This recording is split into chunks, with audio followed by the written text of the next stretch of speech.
ముందు ఇల్లు చక్కబెట్టుకోవాలి, తర్వాత దేశం మొత్తం చక్కబెట్టచ్చు.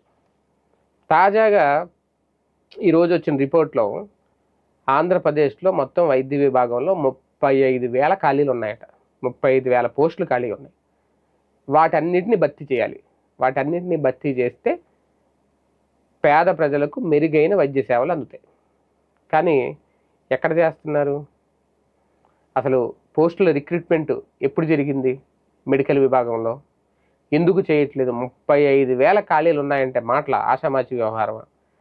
మొన్న మధ్యన నారా లోకేష్ గారు ఒక ప్రకటన చేశారు.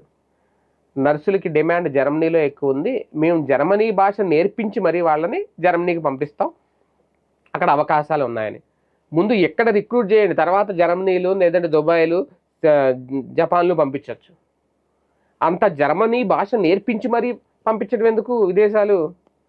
అక్కడ పనిచేయడానికి ఇక్కడ సిబ్బంది లేరు మొర్రో అని చెప్పి ఇక్కడ కొట్టుకుంటుంటే, వైద్యం అందక మన ప్రజలు ఇబ్బందులు పడుతుంటే, ఇక్కడ పోస్టులు వేసి వాళ్ళకు ఉద్యోగాలు ఇవ్వాల్సింది పోయి ఇక్కడ నిరుద్యోగులకు పక్క దేశాల్లో ఇస్తారట. అది కూడా జర్మనీ జపాన్ లాంటి దేశాల్లో ఇస్తారట. వీళ్ళని అక్కడికి వెళ్ళిపోమంటున్నారు.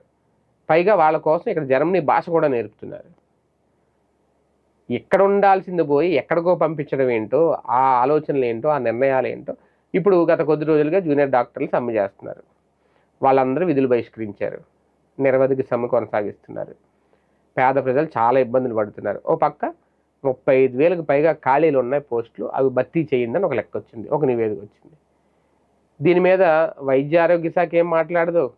ఆ మంత్రి గారు మరి ఆయన ఎందుకు మాట్లాడరో, ఎందుకు స్పందించరో అర్థం కాదు. బీజేపీ తరపున తీసుకున్నారు మళ్ళీ. ఇప్పుడు వరకు ఎక్కడ వేసిన గొంగలు అక్కడే అన్నట్టుగా ఉంది.